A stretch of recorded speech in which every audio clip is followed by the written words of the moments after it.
Shalom dari tempat ini aku sampaikan shalom, damai sejahtera untukmu, kasih karunia Tuhan menyertai engkau sekalian. Salam juga dari Pak Bernard yang hari ini melayani di IFC Perth ya. Beliau menyampaikan kangennya ya, hari ini tidak bisa bersama-sama dengan saudara. Saudara, hari ini luar biasa sekali, mulai dari lagunya kemudian kesaksiannya. Saya percaya hari-hari ini Tuhan mau membawa kita untuk lebih mengenal Dia. Katakan bersama saya, mengenal Tuhan. Hari ini saya akan berbicara mengenai worship with understanding. Tahun 5 Februari 2018 saya ingat Tuhan bilang kepada saya secara pribadi, you've got to teach my people to praise and worship me. Jadi itulah beban atau satu visi yang Tuhan berikan kepada kami. Sebetulnya sejak masih kami di Indonesia, kami juga membawa visi itu untuk merestorasi pujian dan penyembahan di bangsa-bangsa. Waktu itu bahkan kami belum tahu bahwa kami akan ke Australia. Dan kalau hari ini kami bisa ada di sini, kami bisa berbicara, kami bisa mengajar, kami bisa menyampaikan visi yang Tuhan berikan itu untuk jemaat, berbagai jemaat di Australia, khususnya di kota Melbourne dan Sydney dan Perth pada saat ini. Itu adalah anugerah Tuhan, itu penggenapan dari visi yang Tuhan berikan. Amin saudara, amin. Ya. Nah, kenapa kita harus worship with understanding? Karena sekali lagi pernah saya sampaikan di sini bahwa kita harus memiliki the right understanding. The right understanding will lead you to the right belief. Amin. And then the right belief will lead you to the right action. Ya. Jadi kita harus punya itu ABC saudara. Action itu dimulai dari belief dan di belief itu dimulai dari understanding. Nah, jadi kita di sini kita mau belajar kenapa sih kita harus worship Tuhan. Kenapa kita di pagi ini setiap kali kita datang ke ibadah pasti di depannya ada PW, betul? Ada praise and worship, ada ibadah. Kenapa? Karena di Keluaran 5 ayat 23 itu dikatakan bahwa Keluaran 23 ayat 15 dikatakan bahwa barang siapa datang kepadaku, janganlah dengan tangan hampa. Ya, Tuhan berkata bahwa barang siapa datang ke hadiratku, jangan dengan tangan hampa. Jadi kita datang ke sini, kita praise, kita worship Tuhan, kita membawa gift. Ya, kita membawa persembahan. Jadi itu bukan sekedar pemanasan, saudara. Ya, nah sayangnya banyak sekali yang masih belum mengerti, banyak sekali sehingga akhirnya pada saat praise and worship yang ada adalah sebuah performance. Yang ada adalah sebuah rutinitas. Wah, kita harus ada 2 lagu cepat, 2 lagu lambat. Sehingga orang jemaat banyak berpikir bahwa praise and worship di awal ibadah itu hanyalah sekedar warming up. Untuk kita menyiapkan hati kita untuk mendengarkan firman. Yes, in some part yes ya. Untuk at certain degree itu betul. Tapi sebetulnya esensinya bukanlah itu. Esensinya kita datang sebagai satu tubuh Kristus, sebagai satu korporat. Kita mau membawa persembahan kepada Tuhan. Karena kalau saudara lihat di konteksnya di Keluaran 23 itu, Tuhan berbicara mengenai hari-hari raya. Ya, bagaimana jemaat Israel itu harus merayakan hari-hari tertentu dan mereka datang sebagai satu jemaat ya, bukan sebagai individu. Mereka datang bersama-sama dan mereka membawa persembahan. Pada zaman itu persembahannya adalah berupa hasil bumi. Ya saudara ya. Tapi pada saat sekarang saudara tidak perlu bawa kaktus sukulen. Itu saya ngeliat Bu Susi jadi saya mikir sukulen. Saudara tidak perlu bawa hasil-hasil tanaman, tapi saudara membawa persembahan. Dan di firman Tuhan berkata bahwa persembahan padaku adalah hati yang hancur dan ucapan bibir yang memuliakan Tuhan. Ya, itu persembahan kita saudara. Jadi itu kita datang membawa hadiah. Dan saudara pastikan karena yang kita bawakan hadiah adalah Tuhan di atas segala Tuhan, Raja di atas segala Raja, Pencipta langit dan bumi, Pencipta semesta dan segala isinya, yang membentuk hidup kita bahkan sejak sebelum kita dilahirkan, Dia yang menenun kita di dalam kandungan ibu kita. Maka kita harus tahu bahwa yang kita persembahkan bukanlah yang jelek, yang kita persembahkan bukanlah yang sisa, yang kita persembahkan harus yang terbaik. Kalau saudara datang diundang oleh premier, atau saudara diundang datang oleh, katakanlah oleh seorang pejabat tinggi di sini ya, oleh presiden kita, Prabowo, ya, pasti saudara akan datang bawa yang terbaik, ya, bahkan saudara datang yang terbaik sebagai bentuk penghormatan. Nah, kalau sekarang saudara diundang oleh mama saudara, ya, mama saudara ulang tahun ya. Pasti juga saudara bawa yang terbaik sebagai bentuk kasih saudara. Ya, sebagai bentuk kasih, sebagai bentuk penghormatan. Kalau saudara diundang oleh seseorang yang pernah menyelamatkan saudara, menyelamatkan hidup saudara. Ya, saudara tadinya mungkin mau kecelakaan terus dia menyelamatkan saudara. Saudara pasti juga berikan yang terbaik sebagai bentuk ucapan terima kasih, ucapan syukur. Amin saudara. Amin. Jadi jangan kita datang membawa persembahan itu, membawa pada saat kita praise and worship, kita hanya datang setengah-setengah, saudara. Ya, jadi saudara harus paksa. Pemazmur berkata, hai jiwaku pujilah Tuhan dan jangan lupakan segala kebaikannya. Dia yang telah menebus hidupmu dari lubang kubur. Dia yang telah menyembuhkan segala penyakitmu. Dia yang telah memahkotaimu dengan kasih dan rahmat. Jadi engkau harus paksa. Meskipun pada saat ini engkau datang, kau masih mangkal dengan istrimu, engkau masih ada ganjalan dengan temanmu, ya, mungkin dengan salah satu yang melayani di sini bahkan. Tapi engkau harus paksa jiwamu, saudara. Engkau paksa jiwamu. Ya, IFC Sydney, so you've got to discipline yourself.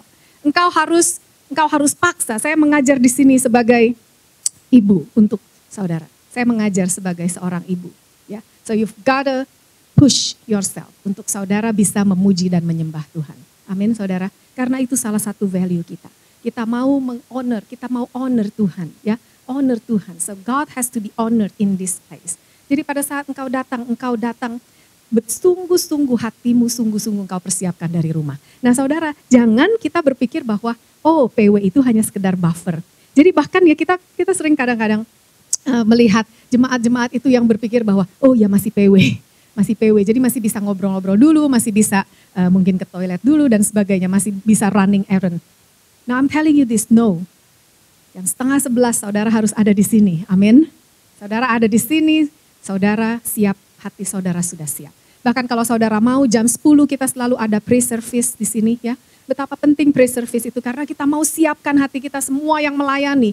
Bahkan jemaat kalau engkau bisa datang early, ayo kita join praise service. Sehingga pada saat 10:30, pada saat begitu WL itu berkata shalom, saudara sudah punya hatimu sudah panas gitu ya, sudah terbakar. Istilahnya kalau saudara mau barbecue, saudara bikin acara barbecue jam 11, of course you do not start to light the barbecue jam 11, saudara pasti udah panaskan dulu, amin.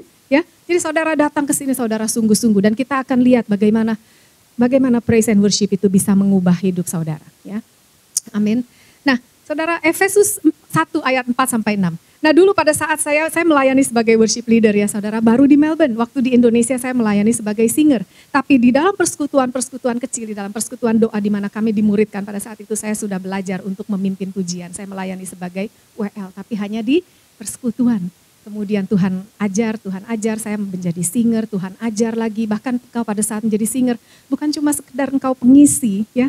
Ya, I'm telling you, engkau yang melayani singer di sini atau engkau yang rindu untuk melayani sebagai singer, engkau berdiri di sini, engkau adalah pasukan, engkau adalah bagian. You are part of the troop, you are part of the army. Engkau adalah bagian dari pasukan. Pasukan apa saudara? Pasukan pemuji dan penyembah. Engkau diberikan mikrofon di sini sehingga engkau bukan hanya sekedar nyanyi mikrofonmu di sini dan engkau malu-malu, tapi mikrofonmu di sini dan engkau berkata haleluya dengan segenap hatimu saudara. Ya, bukan dibuat-buat karena we can tell kalau orang yang dibuat-buat dan kita tidak perlu performance di sini. Amin saudara. Yang kita perlukan adalah pujian dan penyembahan yang otentik. Ya. Nah saudara Efesus 1. Ya sudah siap. Efesus 4. Perbaik-baik. Efesus 1 ayat 4 sampai 6. Sorry Pak Erwan, mungkin saya teks ke Pak Erwan salah kemarin. Efesus 1 ayat 4 sampai 6 ya sambil Pak Erwan siapkan. Nah saudara, jadi waktu itu saya melayani sebagai WL dan saya selalu mulai begini. Shalom saudara-saudara, mari kita satu dalam doa, terus kemudian saya mulai memimpin dalam doa. Bapa, kami mengucap syukur karena Engkau telah mengasihi kami, mengampuni kami, menyembuhkan kami. Terima kasih untuk hari ini, terima kasih untuk kesehatan kami, untuk keluarga kami, untuk pekerjaan kami, dan sebagainya. Ucapan syukur itu betul gak saudara? Betul gak? Yes, pasti itu betul. Sampai satu hari Tuhan ingatkan satu kepada saya.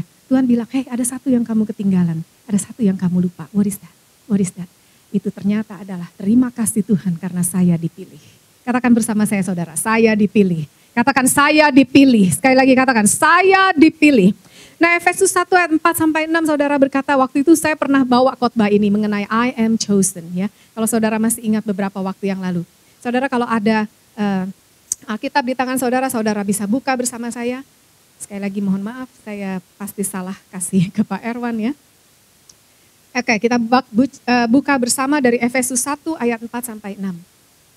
Nah saudara, kalau kita tidak dipilih, kita tidak ada di sini hari ini. Benar saudara? Ya. Tadi Andi udah juga cerita bahwa dia dari keluarga yang demikian sampai dia kemudian bisa berjumpa dengan Tuhan. Kemudian Marcel juga cerita ya, bagaimana dia berjumpa dengan Tuhan, bagaimana Tuhan membentuk dan menuntun dia lewat firman-firmannya. Bukan hanya sekedar firman yang di Alkitab, tapi perkataan yang hidup, perkataan yang kontekstual, perkataan yang very specific to his situation. Nah, dikatakan di Efesus 1 ayat 4, sebab di dalam Dia Allah telah memilih kita sebelum dunia dijadikan, supaya kita kudus dan tak bercacat di hadapannya. Di dalam kasih, Ia telah menentukan kita dari semula oleh Yesus Kristus untuk menjadi anak-anaknya, sesuai dengan kerelaan kehendaknya. Ayat 6, supaya terpujilah kasih karunia-Nya yang mulia, yang dikaruniakannya kepada kita di dalam Dia yang dikasihinya. Amin, saudara. Jadi itu yang Tuhan ingatkan. Bersyukur karena kita dipilih. Think about it for a second. Karena kita dipilih. Firman Tuhan di Yohanes berkata bahwa bukan kamu yang memilih aku, tapi aku yang memilih kamu. Dan aku telah menetapkan supaya engkau pergi dan berbuah. Dan buah-buahmu itu tinggal tetap. Itu kata Tuhan. Ya. Jadi bukan kita yang memilih Tuhan, tapi kita sudah dipilih, saudara. Karena kita dipilih, maka kita bisa memuji Tuhan. Karena kita dipilih, maka kita bisa bersyukur kepada Tuhan. Karena kita dipilih, maka hidup kita dijagai, disembuhkan, diberkati, dilindungi. Ya. Karena kita dipilih, maka kita punya hidup kekal. Karena kita dipilih, maka kita punya Roh Kudus, sehingga kita bisa berdoa, menumpangkan tangan atas orang dan orang itu sembuh. Sehingga kita bisa mengucapkan sesuatu untuk orang, mengucapkan berkat dan orang itu diberkati. Karena kita dipilih, maka kita bisa mengerti firman Tuhan. Nah, saudara, saya ingat waktu itu ada satu orang ibu, dia berkata kepada saya, dia waktu itu jalan-jalan ke Kabramata. Dan di Kabramata itu dia lihat ada ibu-ibu lain, encim-encim gitu ya, yang dia lagi sujud menyembah patung. Kan di Kabramata ada beberapa patung ya, kalau saudara perhatikan ya. Yang suka ke Kabramata udah senyum-senyum. Jangan dibayangkan makanannya, fokus. Jadi dia incim-incim itu nyembah di hadapan patung gitu, patungnya diajak ngomong gitu. Dan ibu ini dia bilang sama saya bahwa, aduh kasihan ya encim itu, dia belum mengerti gitu. Dia belum mengerti bahwa dia menyembah patung, sementara dia bilang sementara saya udah kenal Tuhan Yesus, saya menyembah Tuhan yang hidup, yang berkuasa, yang bertahta sampai selama-lamanya. Ya, jadi again, kita harus bersyukur karena kita dipilih, saudara.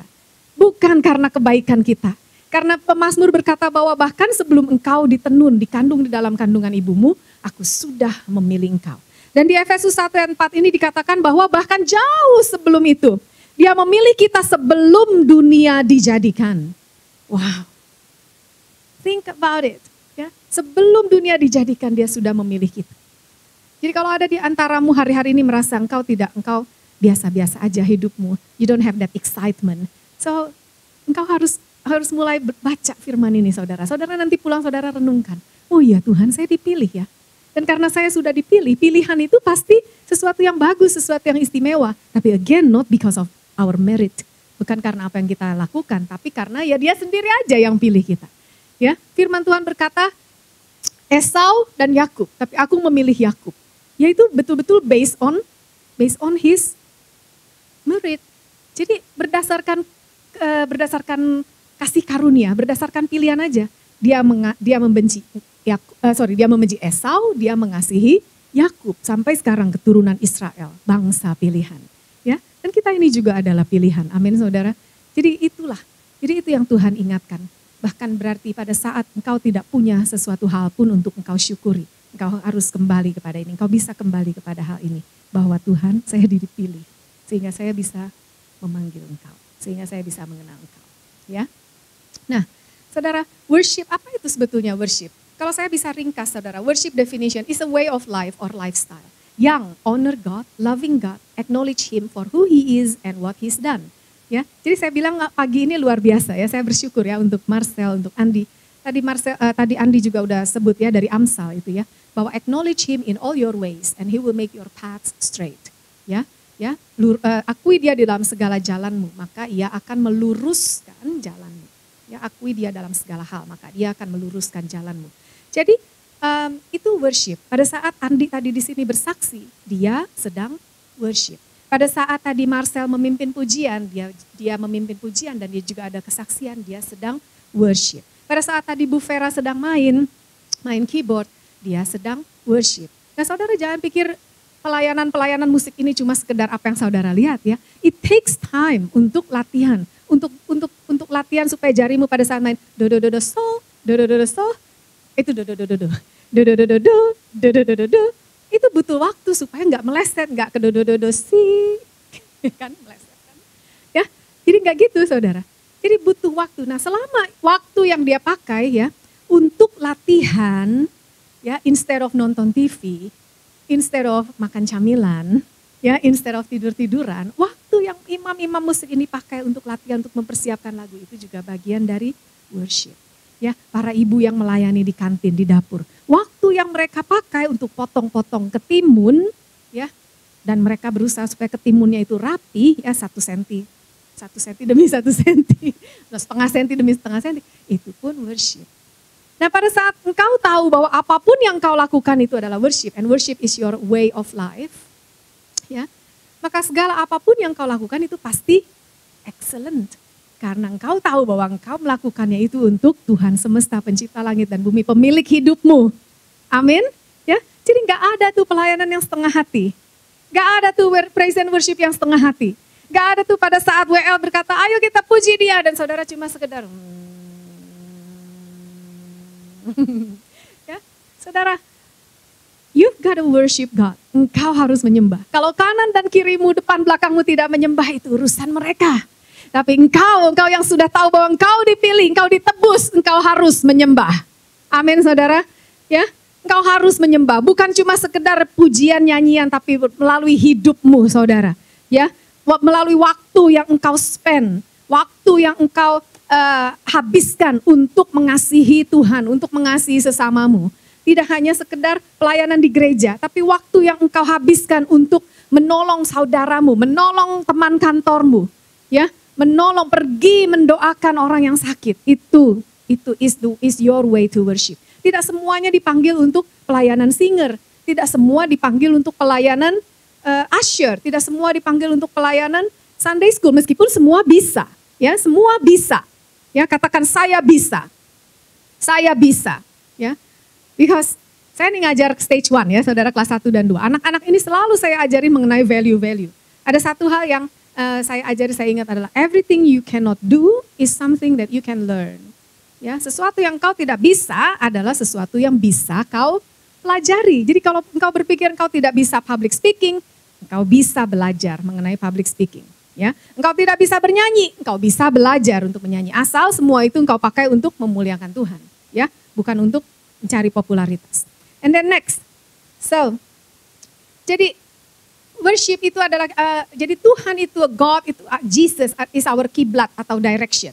In all we do, we say, we think, or we feel. Nah ini yang kadang-kadang kelewat saudara. Kadang-kadang kita berpikir worship itu hanya sesuatu yang kelihatan secara jasmani. Tapi sebetulnya apa yang ada di dalam pikiranmu itu juga worship.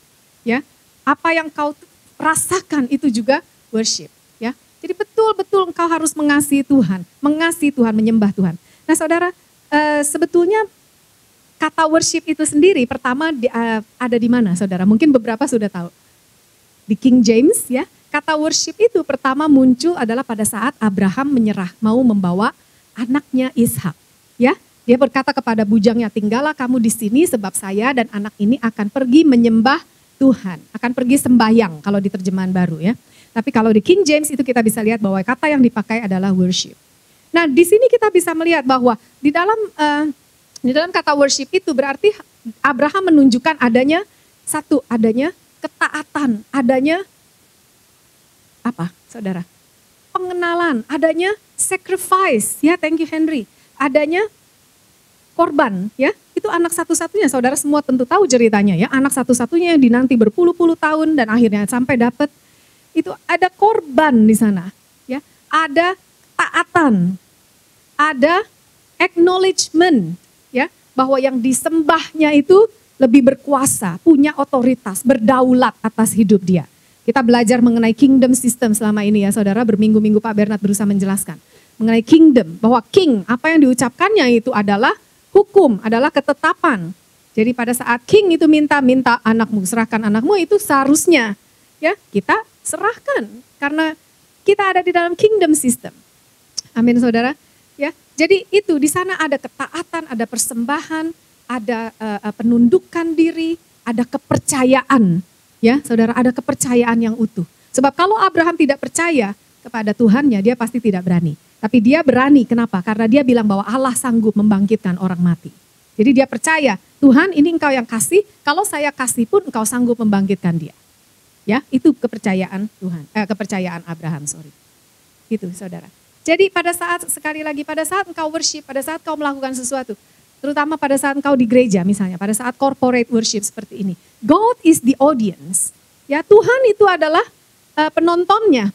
The only audience in your worship, in your praise adalah God. It shouldn't be you. Ya, it shouldn't be you. Karena kita sering gini saudara, kadang kita datang ke suatu tempat, terus kita kita lakukan adalah, oh drumnya salah nih. Oh Henry udah senyum-senyum nih dia. Wah drumnya kicknya kurang kenceng nih, kicknya kurang low kicknya gitu. Atau mungkin kemudian WL-nya mikir, waduh singernya suara tiganya fals nih dan sebagainya gitu. No, you are not here as an audience. Satu-satunya audience adalah dia yang kita sembah. Amin saudara. Ya satu-satunya audience adalah Tuhan. Ya, tentu saja. In certain context kita akan adakan evaluasi misalnya ya untuk tim itu. Tapi kalau engkau bukan dalam kapasitasmu sebagai seseorang yang harus memberi feedback atau mengevaluasi tim praise and worship, it's not your job to judge. Ya, oke? Ya, jadi kita di sini sama-sama wholeheartedly kita datang menyembah Tuhan untuk membawa persembahan dan pujian. Nah, saudara, kita masuk ke Yohanes 4 ayat 19 sampai 24. Ini juga satu kisah yang kita sudah kenal, saudara, ya, tentang percakapan Yesus dengan perempuan Samaria.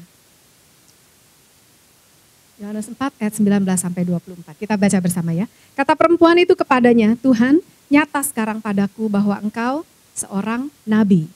20, nenek moyang kami menyembah di atas gunung ini. Tetapi kamu katakan bahwa Yerusalemlah tempat orang menyembah. Ayat 21, kata Yesus kepadanya, percayalah kepadaku hai perempuan, saatnya akan tiba bahwa kamu akan menyembah Bapa, bukan di gunung ini dan bukan di Yerusalem. Ayat 22, kamu menyembah apa yang tidak kamu kenal, tetapi kami menyembah apa yang kami kenal. Sebab keselamatan datang dari bangsa Yahudi. Dan ayat 23, tetapi saatnya akan datang dan sudah tiba sekarang bahwa penyembah-penyembah benar akan menyembah Bapa dalam roh dan kebenaran. Sebab Bapa menghendaki penyembah-penyembah demikian. Nah saudara tahu cerita ini bagaimana Yesus datang dan dia minta minum dari seorang perempuan Samaria ya. Kemudian setelah itu setelah bercakap-cakap kemudian Yesus bilang panggil suamimu. Dan perempuan ini bilang saya tidak punya suami. Dan kemudian Yesus bilang oh betul sebab engkau hidup, engkau tinggal dengan seseorang lelaki yang bukan suamimu. Dan jadi perempuan ini kaget, oh kau benar-benar tahu Tuhan, ketahuan. Jadi perempuan ini makanya di ayat 19 dikatakan Tuhan betul engkau adalah sekarang nyata bahwa engkau adalah seorang nabi karena engkau tahu apa yang tersembunyi. Nah ayat 20 dikata, perempuan ini kemudian mulai berbicara mengenai nenek moyang kami menyembah dan sebagainya. Sebetulnya itu kalau saya rasa itu seperti dia ngeles gitu ya supaya Yesus tidak mengungkit-ungkit lagi masalah dia tinggal dengan pria yang bukan suaminya itu. Jadi dia mulai ngomong, nenek moyang kami menyembah di atas gunung ini, tapi kamu katakan Yerusalem lah tempat Yesus menyembah, tempat kita menyembah. Nah kita lihat bahwa perempuan ini, dia memiliki penekanan yang salah ya, atau memiliki satu fokus yang salah. Pada fokusnya itu penyembahan adalah pada hal-hal lahiriah, pada tempat, pada tata cara, pada tradisi. Karena itu dia katakan bahwa nenek moyang kami menyembah di atas gunung ini. Jadi sering begitu saudara, pada saat saudara masuk dalam praise and worship. Mungkin kadang saudara berpikir bahwa ini pujiannya nggak biasa ya, ini worshipnya nggak biasa, kenapa kita nggak ada lagu cepat, kenapa tiba-tiba lagu lambat dulu misalnya. Nah berarti saudara sedang fokus pada hal yang salah. Ya, jadi tidak perlu kita pada saat praise and worship, kita tidak perlu terpaku kepada liturgi. Ya, tapi kita datang dengan hati yang menyembah, dengan hati yang bersuka cita. Firman Tuhan berkata, masuk ke hadiratku dengan hati yang bersyukur, halamannya dengan puji-pujian, ya. Jadi tidak perlu itu harus lagu lambat dulu atau lagu cepat dulu, itu tidak masalah saudara. Saudara jangan fokus kepada hal yang salah, ya. Jadi saudara harus fokus kepada esensi dari worshipnya. Mau lagu cepat, mau lagu lambat, saya pokoknya siap. 10.30 di sini WL udah bilang, shalom saudara, mari kita angkat pujian. Saudara sudah siap. Saudara tidak lagi berpikir-pikir bahwa lagunya yang saya suka enggak ya? Lagu yang itu tuh, lagunya gereja ini tuh yang enak banget tuh. Kok enggak dinyanyi-nyanyiin ya? Enggak, no. Ya, karena kita di sini bukan menyanyikan top 40. Ya, sini bukan kafe, saudara. Di Jakarta dulu suka ada ya top 40 kafe ya. Ini penyanyi-penyanyi kafe, mereka tahu tuh chartnya top 40, lagu-lagu apa aja yang harus dinyanyikan. Tapi yang di sini ada adalah lagu-lagu yang menginspirasi saudara, yang berbicara dengan kuat kepada saudara. Ya, jadi para worship leader di sini mereka juga tidak sembarangan pilih lagu, saudara. Tadi Marcel udah bilang ya, ini lagu yang berbicara kepada dia selama 3 minggu ini, dan dia merasa itu adalah sesuatu yang Tuhan mau sampaikan untuk jemaat juga. Ya, gitu saudara. Jadi kita tidak lagi berfokus pada masalah lahiriah, pada tempat, tata cara, tradisi. Nah saudara, siapa bilang bahwa praise and worship di gereja itu harus selalu lengkap, ada keyboard, gitar, drum, dan bass? Ada di Alkitab? Ada di Alkitab? Tidak ada. Ya, tidak ada. Tidak ada. Jadi itu saudara. Jadi jangan kita berkutat kepada sesuatu yang sebetulnya adalah standar dunia atau standar manusia sehingga kita melupakan esensi yang sebenarnya. Ya, yang kita perlukan adalah orang-orang yang menyembah, bukan sekedar orang-orang yang bisa main instrumen. Gitu, amin saudara. Nah ayat 21 dikatakan menyembah Bapa. Ya, Yesus berkata, saatnya akan tiba bahwa kamu akan menyembah Bapa. Nah ini adalah pertama kalinya Yesus memperkenalkan Allah sebagai Bapa kepada perempuan ini. Karena selama ini perempuan ini hanya mengenal Allah itu ya Allah gitu. Ya, tapi itulah Yesus itu berkata ini loh, ini Bapa. Bapa. Saya ngeliat sini karena saudara beberapa ada yang Jonya drop, saya kira ada penampakan. Saya kira Pak Herman nambah gambar di sini. Karena saya lihat beberapa dari saudara ada yang menyembah Bapa, menyembah Bapa, ya. Sampai di mana tuh? 21. Ya, oke. Jadi Yesus mengatakan bahwa, hey, ada kesempatan, ini ada kesempatan bahwa kamu itu mengenal Tuhan, bukan lagi sekedar sebagai Allah yang jauh gitu, yang harus sampai ke gunung gitu perginya. Tapi engkau akan menyembah Bapa. Dan ini juga adalah saatnya sebetulnya Yesus sedang me-introduce the work of the cross. Ya, karena pada saat Yesus mati di kayu salib, maka tabir bait suci itu terbelah. Sehingga tidak ada lagi pemisah antara manusia dengan Allah. Sehingga sekarang kita bisa menyembah Tuhan di mana saja. Amin saudara, kita bisa menyembah Tuhan di Concord. Ya, kita bisa menyembah Tuhan di rumah. Kita bisa menyembah Tuhan di mobil, di mana saja. Ya, itu Yesus mengatakan itu kepada perempuan ini. Dan dia juga memperkenalkan the work of the Holy Spirit. Karena dikatakan barang siapa percaya diberinya kuasa untuk menjadi anak-anak Allah di Yohanes 1 ayat 12. Dan juga kemudian di Roma 8 ayat 15 sampai 16. Oleh roh itu kita berseru ya Aba ya Bapa. Dan kita menerima roh yang menjadikan kamu anak. Ya, demikian dikatakan di firman Tuhan. Jadi Yesus memperkenalkan karyanya di kayu salib dan pekerjaan Holy Spirit kepada perempuan ini. Dan dia katakan bahwa bukan di gunung ini dan bukan juga di Yerusalem. Ayat 22, Yesus berkata lebih lanjut, kamu menyembah apa yang tidak kamu kenal, kami menyembah apa yang kami kenal, sebab keselamatan datang dari bangsa Yahudi. Jadi sekali lagi kita penting sekali saudara, kita mengenal siapa yang kita sembah. Kita mengenal siapa yang kita puji. Tadi Marcel bilang, saudara tahu Jokowi? Ya mungkin semua tahu, tapi saudara kenal gak? Ya, saudara kenal gak in person? Dan Pak Jokowi kenal gak saudara gitu ya? Nah, ini satu privilege, saudara bayangkan loh, bahwa kita dikenal oleh Tuhan semesta pencipta langit dan bumi. Ya. Semuanya akan berlalu, amin saudara, langit dan bumi akan berlalu. Pekerjaanmu akan berlalu, perusahaanmu akan berlalu. Ya. Tapi pada saat di dalam kekekalan nanti, pada saat kita berhadapan muka dengan pencipta kita, itu yang akan kekal selama-lamanya. So make sure di dunia ini saudara kenal siapa ya Tuhan yang saudara sembah. Karena nanti supaya nanti pada saat saudara di dalam kekekalan, saudara nanti tidak celingukan gitu. Kan awkward ya saudara. Saudara kalau diundang ke perjamuan gitu tapi saudara tidak tahu tuan rumahnya.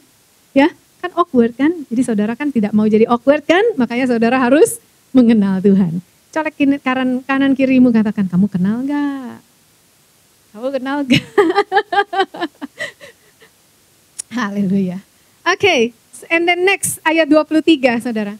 Nah ayat 23 dikatakan, tetapi saatnya akan datang dan sudah tiba sekarang, bahwa penyembah-penyembah benar akan menyembah Bapa dalam roh dan kebenaran. Sebab Bapa menghendaki penyembah-penyembah demikian. Nah saudara, kalau di sini dikatakan ada true worshipers, berarti ada false worshipers. Ya, saudara tidak perlu tengok kiri kanan. Ya, kalau ada true worshipers berarti ada false worshipers. Nah, saudara, true worshipers itu begin dengan pemahaman mengenai salvation. Ya, saudara katakan salvation, yaitu penebusan dosa. Ya, kalau saudara tahu bahwa saudara dulu adalah bukan siapa-siapa, saudara itu orang berdosa, ya. Tapi saudara dipilih sejak sebelum dunia dijadikan, sehingga at some point in your life engkau menerima Yesus sebagai Tuhan dan Juru Selamat. Ya, jadi dimulai dari itu, saudara. Pemahamannya dimulai dari itu. Di agama-agama lain atau kepercayaan lain, saudara, worshipnya mungkin tidak dimulai dari, tidak semuanya worshipnya dimulai dengan penebusan dosa. Bahkan tidak, bukan mungkin ya, absolutely tidak ada satupun yang dimulai dari karya penebusan dosa. Sebab mereka semua tahu justru dengan worship itulah mereka berharap dosa mereka ditebus. Tapi kita berbeda. Sebagai pengikut Kristus, ya, sebagai orang percaya, kita sudah ditebus, kita sudah dibebaskan dari dosa, kita sudah diampuni, kita menerima jaminan keselamatan.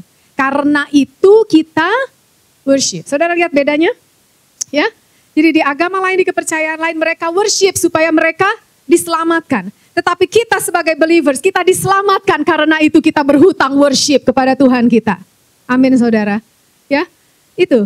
Jadi dimulai dari itu. Sementara kalau false worshipers, mereka worship other than God. Nah, itu kita berbicara mengenai kepercayaan. Nah, sekarang saya ajak saudara kembali kepada konteks kita sebagai believers. Nah, sayangnya banyak juga di antara believers yang sudah tahu bahwa Tuhan menebus dia. Oke, karena itu saya harus worship. Tapi ternyata di dalam kehidupan kita ada banyak lagi Allah-Allah lain, saudara. Ya, ada banyak lagi Allah-Allah lain. Itu sesuatu yang sangat manusiawi, tapi bukan berarti kita harus seperti itu. Makanya di 10 perintah Tuhan, 2 perintah pertama itu berbicara mengenai itu. Yang ke-1, jangan ada padamu Allah lain di hadapanku. Ya, karena itu karena Allah kita adalah Allah yang cemburu, saudara. Ya, hey, saya yang sudah memilih kamu loh, saya yang sudah menebus kamu loh, tapi kamu kok kamu kok sukanya dengan Allah-Allah lain gitu. Ya, Allah kita adalah Allah yang cemburu. Yang kedua dikatakan jangan membuat bagimu patung yang menyerupai apapun yang ada di langit, yang ada di bumi, yang ada di bawah bumi, dan sujud menyembah kepadanya. Nah saudara, sampai di sini kita mungkin berpikir, oh saya tidak menyembah patung dan sebagainya. Tapi ini saudara, ini bisa jadi Allahmu. Ya, ini bisa jadi Allahmu, saya katakan. Ya. Saudara, sejak saya waktu itu mengalami treatment ya, saya sekarang jadi udah gak bisa lama-lama di handphone gitu saudara. Kayaknya kalau browsing atau apa itu rasanya cepet capek gitu. Dan saya berpikir, kok dulu bisa ya? Itu bukan sesuatu yang saya miss ya, maksudnya saya kehilangan itu. Saya justru bersyukur sekarang saya nggak bisa lama-lama pegang handphone saudara.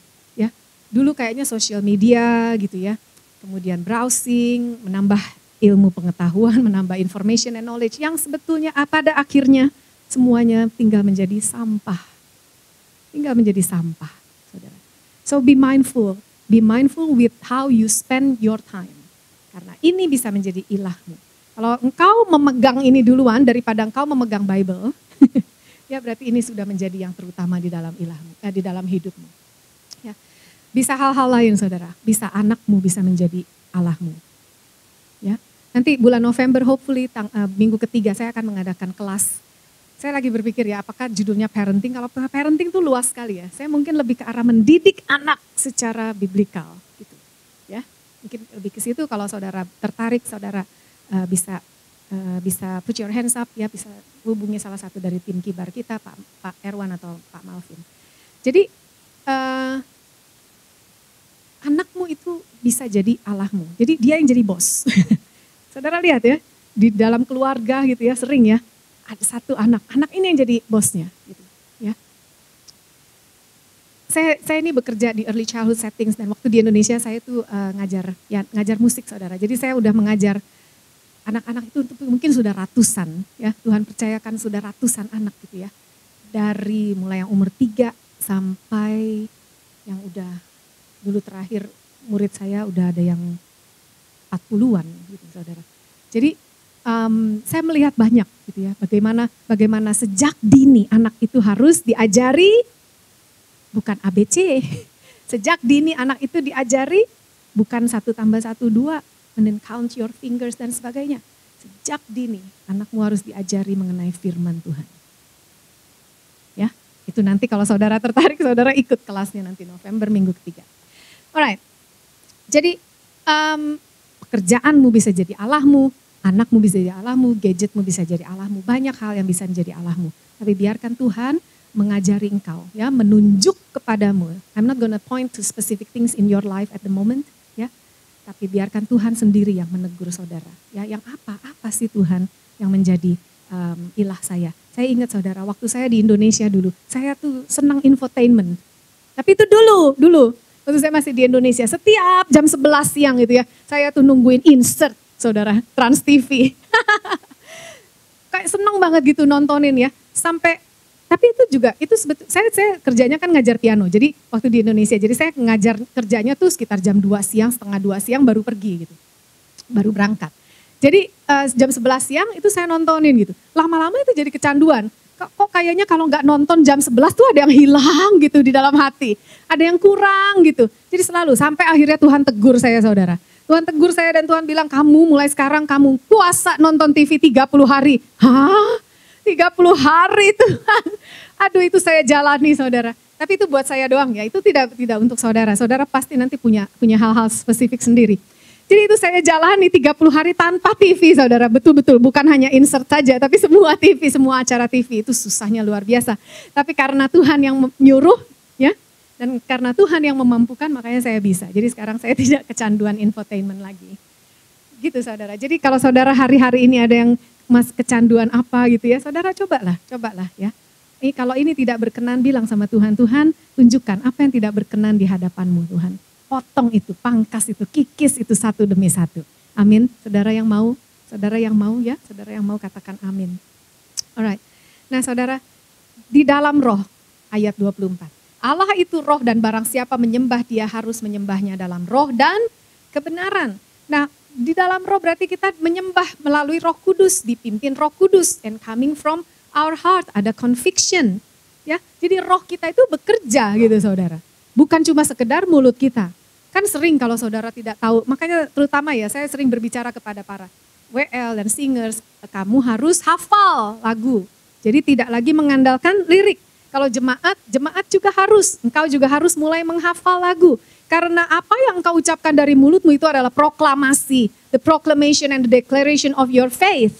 Ya, jadi pada saat kita berkata, Allahku dahsyat berkuasa, kalau saudara masih baca lirik, saudara akan nyanyinya, Allahku dahsyat berkuasa, seluruh bumi sujud menyembah. Kayak gitu saudara. Ada kuasanya? Ada kuasanya? Belum tentu saudara. Ya. Tapi pada saat saudara percaya, saudara yakin, saudara menyembah. Ya, sama seperti kalau saudara pergi ke stadium, saudara lihat yang orang lomba footy gitu ya. Footy match gitu ya, sports match. Saudara kan lihat mereka kan, wow, yel-yel gitu ya. Ya yel-yel gitu, itu mereka sepenuh hati loh. Mereka nggak sambil baca teks toh, yel-yelnya. Enggak kan? Ya, mereka menyemangatinya tuh betul-betul sungguh-sungguh hati. Jadi saudara mulai belajar lagu-lagu, saudara mulai di rumah, saudara perkatakan, saudara nyanyikan gitu ya. Pada saat saudara berbeban berat, saudara nyanyi, bila hati terasa berat. Gitu. Saudara nyanyikan yang baik-baik gitu, jangan nyanyikan yang sedih-sedih ya. Katakan bahwa Allahmu itu dahsyat, Allahmu itu setia, Bapamu itu baik, Bapamu itu kekal, kerajaannya, kemuliaannya, kekuasaannya itu milik kita. Nyanyikan yang itu saudara, nyanyikan yang baik ya. Itu deklarasi. Jadi kita harus belajar untuk mulai worship kita lebih bergairah, worship kita lebih hidup, worship kita lebih meaningful. Amin saudara. Jadi jangan lagi nyanyi-nyanyi lagu-lagu yang sedih-sedih saudara. Lagu-lagu yang tradisi, hanya tradisi, saudara nyanyi lagu itu karena lagu itu udah sering dinyanyiin selama ini. Bukan, tapi harus pewahyuan yang baru, lagu-lagu yang baru. Ya, dikatakan Tuhan menaruh nyanyian-nyanyian yang baru di dalam mulutku. Ya, supaya kita bisa memuji-muji Allah kita. Dan orang-orang yang mendengarnya akan menjadi takut. Bukannya kemudian takut lihat Henry kabur. Gitu, bukan. Tapi justru mereka menjadi takut. Mereka feel ya, mereka feel amazed gitu oleh kebesaran Tuhan kita. Karena ada nyanyian baru. Selalu ada nyanyian baru, ya. Nyanyian baru yang lahir dari pengalaman-pengalaman yang otentik antara engkau dan Tuhan. Amin, saudara.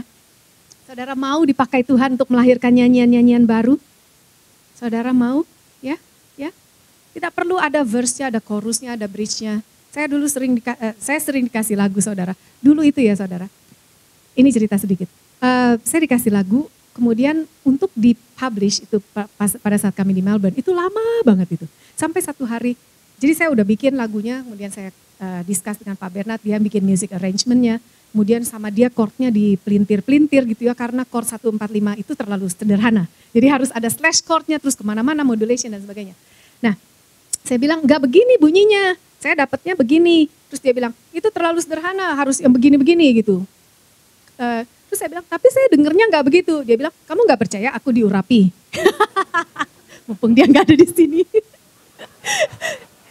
Aku bilang, ya aku percaya, tapi aku dengernya begini. Jadi lama itu enggak kelar-kelar. Sampai satu hari lagi ada doa pengerja gitu, terus ada ibu gembala kita dari Singapura waktu itu, ya dia lagi kunjungan ke gereja kita di Melbourne. Kemudian dia pas lagi doakan kita, dia datangi kita, terus kemudian dia lagi doa, terus tiba-tiba dia ketawa.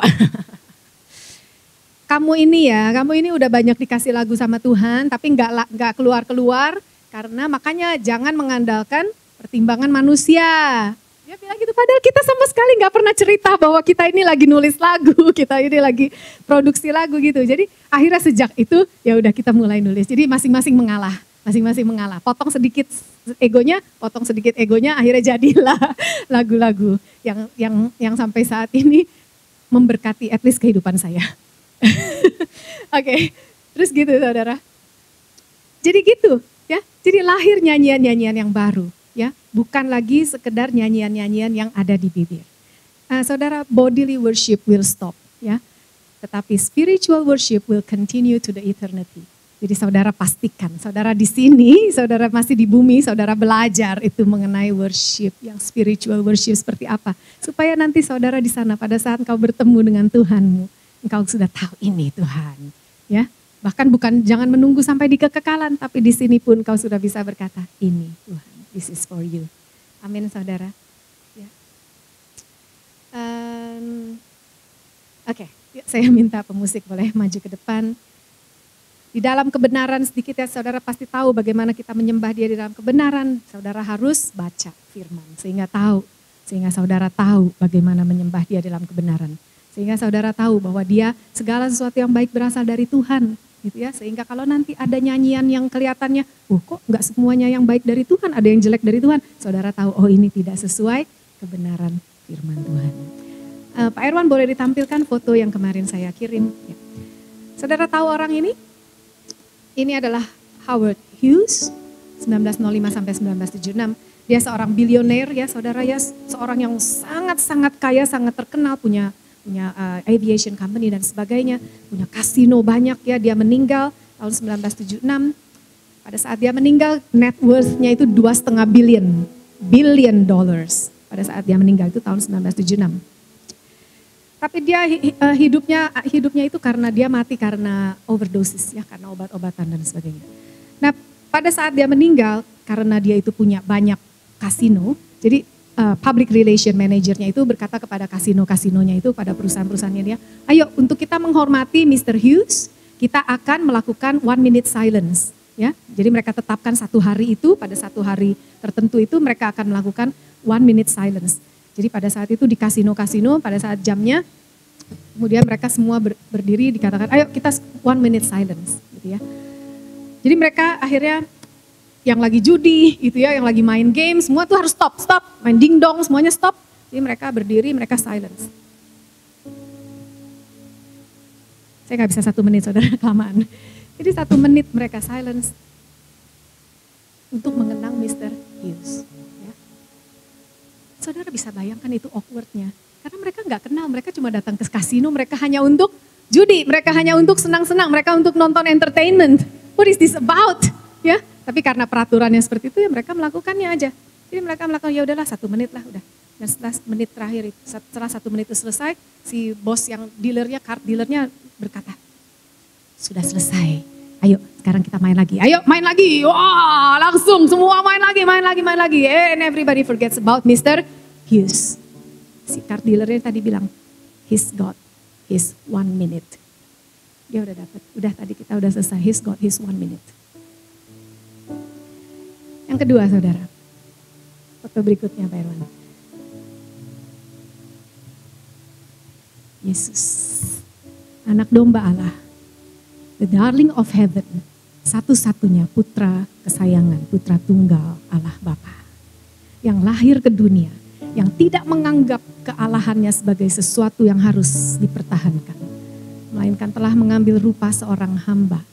Dan taat sampai mati di kayu salib.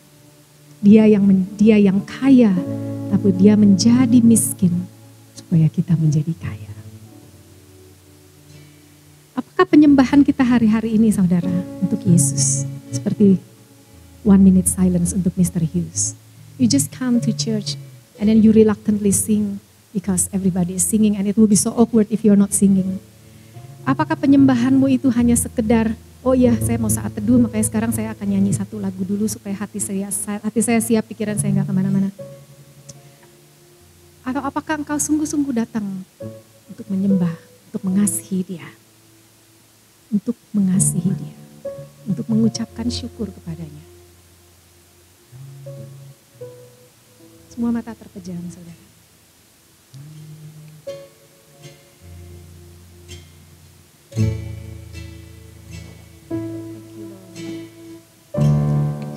Saya sudah selesai tapi biar Roh Kudus yang akan meneruskan apa yang disampaikan pagi ini saudara. I pray that you IFC Sydney will have a new understanding about worship. Sehingga worshipmu tidak lagi sekedar di kulit, worshipmu tidak lagi sekedar artificial. Tapi biar boleh dari tempat ini ada nyanyian-nyanyian yang hanya engkau dan Tuhan yang tahu. Karena itu lahir dari pengalamanmu yang otentik bersama dengan Tuhan. Biar dari tempat ini boleh ada worship yang passionate worship. Boleh ada passionate worship. Worship yang bergairah. Sebab engkau tahu bahwa Tuhan telah mengasihimu sedemikian rupa. Telah mencintaimu sedemikian rupa. Terus saudara berkata-kata buat Tuhan. Dan pada saat ini tim worship akan menyanyikan lagu ini. Saya undang semua kita bangkit berdiri saudara.